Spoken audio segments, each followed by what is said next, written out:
Hello, everyone, and welcome back to another Rockies Daily. I'm your host, Scott Ayers, where we are talking all things Colorado Rockies. And, folks, it's the off day.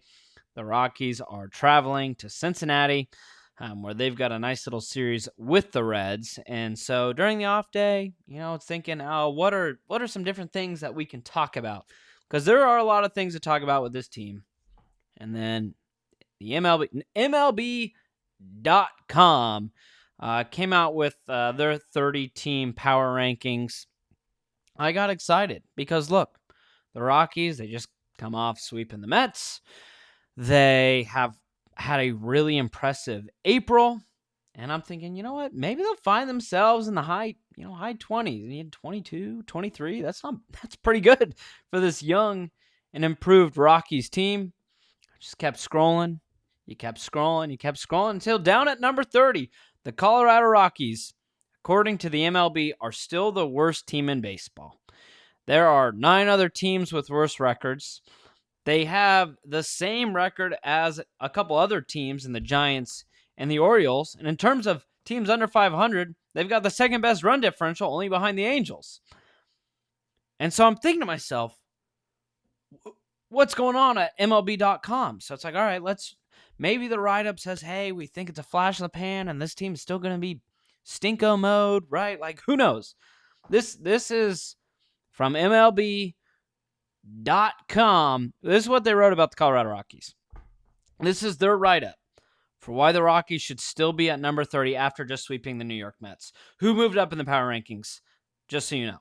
The Mets moved up one spot. The Rockies stay at 30. Here's what they wrote about the Colorado Rockies. And I quote, while the Orioles wait on Jackson Holliday to recover from his wrist injury, and there was a setback with that again this week, here's a reminder that his brother Ethan, a fellow Holliday phenom, is showing off his stuff in the minor. After a slow start, he launched a 3-run shot Saturday at Single-A Fresno that came off the bat at 108 miles per hour and traveled 444 feet. He's still 19 and will be up, and one suspects sooner than you might think. Now, what's crazy about that write-up is it mentions absolutely nothing. It screams to me that the guy responsible for writing this, which I forgot his name, which honestly feels like a sign of respect for him forgetting to watch the Rockies, forgot to watch the team play. He doesn't mention anything about sweeping the Mets, of splitting with the Dodgers, of being very competitive throughout the month of April. There's none of that. We're gonna talk about Ethan Holliday, who's mentioned as a brother. It's not, hey, Ethan Holliday. It's like, hey, also, by the way, Jackson Holliday has a sibling playing in Single-A. It's just crazy to me. And I recognize, like, the Rockies are a low-hanging fruit to pick on, but they're not the worst team in baseball. Currently, the pitching staff has the best WAR in baseball. Chase Dollander has the best WAR, wins above replacement, in the National League. Senzatella has the third best. The pitching has been objectively very good through the first month of the season. And Goober McGee at MLB.com, again, we forgot his name, that's a sign of respect. The respect he's given the Rockies, that's a sign of respect we're giving back to Mr. McGee. It just feels like they didn't watch. And it's obviously why there's always a frustration with maybe national writers. This guy's attached to Major League Baseball. He's on the .com of MLB, and he puts this out. I don't know. Just get your blood flowing a little. Get a little angry to get your day going. Just because it just doesn't make any sense. So many teams have looked so much worse than the Rockies, and the Rockies have been very competitive. There's a real world where the Rockies could have a winning record, but it's a lot of close one-run games or games that, 2 losses against the Padres that were walk-offs. That in the box score will say, oh, well, they lost by 3 runs. They lost by 4 runs. That, one thing here, one thing there, and those two games are flipped on their head, or blowing that game against the Padres at Coors Field. Regardless, we've spent too much time on it. You get it, though. Let me know your thoughts in the comments. I just find this kind of stuff, it's obviously just a month into the year, but it's like, come on, pay attention. There's 30 teams in baseball. Pay attention to all of them. If you're working at the .com of MLB, you've got to know your stuff. And that's why I think we all kind of get a little offended when our team just, I mean, that write-up is a joke. Regardless, talking about it too much, let's talk about Jimmy Herget, who is back. He's going to be back because on paternity leave. Halverson did a great job, though, in his stead, and it kind of puts the Rockies in a kind of a good jam, but deciding what they'll want to do. Is that you send Halverson down?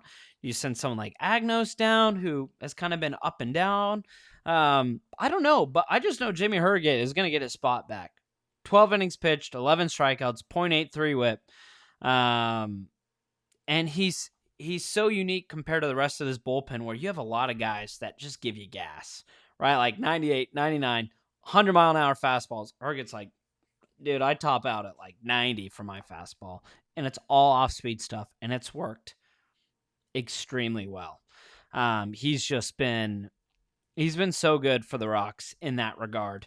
He doesn't give up many hard hit balls, which is great. His walk percentage is one of the best in baseball. He gets guys to chase. I think the big thing is he's not great at producing ground balls, but it just doesn't matter because he doesn't give up a lot of hard hit balls. So that's the big payoff. If you're not able to create ground balls and you're giving up a lot of hard hit balls, that's when you run into a lot of issues.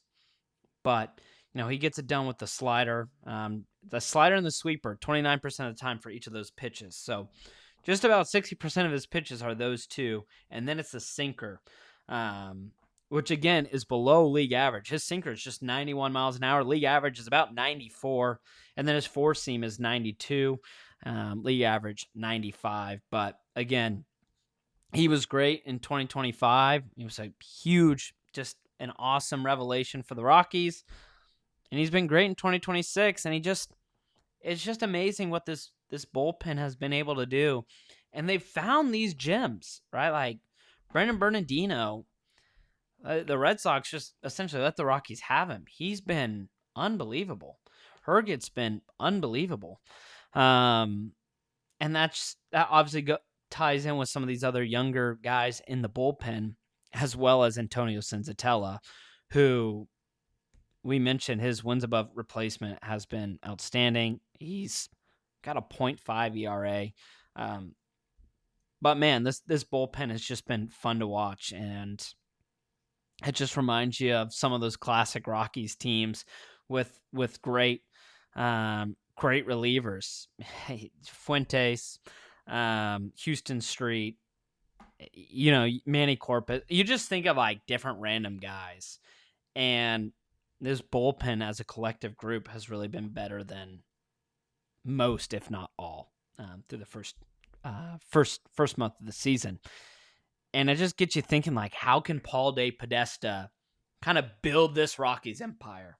How can he build a team that can compete to win a World Series, to do something that's never been done at Coors Field? And it's going to be challenging, but look, things can happen in the landscape of sports. Things can happen. You'll even look like in just Denver, the Nuggets, which, I mean, they are trending downward, obviously, at the moment. But, I mean, the fact that, how they were able to build a roster to find someone like Jokic, which, again, finding someone like Jokic is like finding a diamond in a haystack the size of Hastings, right? Regardless. But they were able to build something and do something that has never been done before. You see it in baseball. And you even look at, we've talked about how you can model off of like a team like the Detroit Tigers. We're really bad and just have been able to build a roster that can compete. Now, Detroit's in an interesting situation with Skubal, But Paul De Podesta, it already feels like a bit ahead of schedule. Like we expect the Rockies to fall off, but man, after the first month of the season, you're a few solid bats away from being a 500 team or better, right? Like if you just had a little bit better hitting in some of those first weeks of the season, the Rockies could very realistically be a 500 team or slightly better. Um, and you give credit to Alan Leichman, Warren Schaefer, some of his decision making, but Paul De Podesta putting on this all together and giving himself an idea of how to build a competitive roster at Coors Field. It's different. It's totally different if you're building it, for some of these guys who are with the Mets, any other ballpark. Coors Field is just a unique challenge, and it's just been a really encouraging start. You look at some of these classes, though, after the 2026 season, after the 2027 season. Now, with the new ownership, the Rockies will be more aggressive in spending. It is interesting, though, and these are just obviously early names. Some of these names can change. They can re-sign. They can be traded and signed. So, especially after 2027, it's like some of these guys are probably not going to be available after the 2027 season. And the Rockies will also probably look to make moves through in-season deals, through after-season deals. 2026, it's not necessarily a great class. Some of the pitchers are great. You've got Skubal. You've got Peralta, who we've mentioned. Shane Bieber is interesting. He's dealing with an injury right now with elbow inflammation. And maybe he doesn't have a great year in Toronto. What does that look like? What do are teams going to be willing to offer him a ton of money? Otherwise, though, the 2026 class isn't going to blow you away. Maybe the Rockies will shock us all and they'll throw just the world's largest bag at Skubal. It wouldn't make sense, especially if there is a salary cap implemented. If there isn't, I mean, why the hell not? Let's create some magic with Dollander and Skubal. Regardless, you get the point. Pitching is probably going to be the thing that's most at a premium in 26.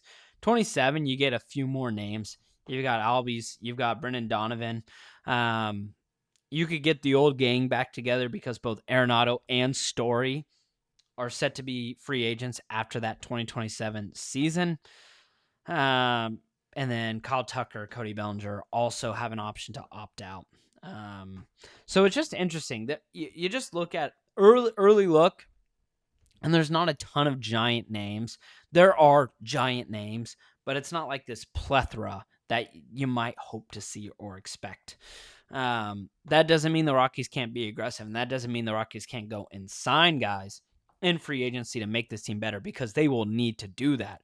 But it also shows you that the window isn't massive to just bring in talent left and right. The Rockies will have to be aggressive with their offers, and they will have to make the correct offers, because they cannot just throw a bag to anyone, because we've just been scarred by that. We have someone on the roster that is living proof that you have to be smart. You have to do your research, because if you don't, you're going to be completely burned by it. And that's just the unfortunate truth with Chris Bryant. But regardless, Paul De Podesta in this front office, it's hard not to feel confident about. The moves that they made have been really impressive so far. I mean, Edouard Julien, who I really was not a believer in, and who knows what the rest of the season will look like, has been really solid, batting .280. So, look, they obviously have done research into guys that might be able to work at Coors, and I'm very interested to see what those next moves will be, both in season and then obviously after the 2026 season. But that's a long ways away, and we're still in April. And the Rockies' next few matchups are going to be interesting. They obviously have this series with the Reds. Then they're going to return home. They'll take on the Braves, the Mets, before hitting the road again to play the Phillies and the Pirates. So definitely not the easiest schedule. Now the Mets and Phillies have both been struggling, and I could see the Rockies really capitalizing on those two matchups again, or with the Mets again and the Phillies. You obviously aren't thrilled with how the start of that series went, but happy with how it ended. But the Pirates, the Braves, and the Reds have all been really good. So really, really big stretch once again for the Rockies, just to kind of prove and see where they match up with a lot of these other teams. I'm really excited for it, though, just because of how this season has started, the confidence that they have, and how they've been playing. So, and hopefully after this stretch, the good people at MLB.com will be courageous enough to remove them from the number 30 spot in the MLB power rankings. But until then, we'll just have to wait and see. And with that, that does it for another episode. Hope you liked it. Make sure to hit that like button, subscribe, comment, share. You know it, all the good stuff. Thank you so much for tuning in. I hope you have a wonderful day, and I will see you tomorrow.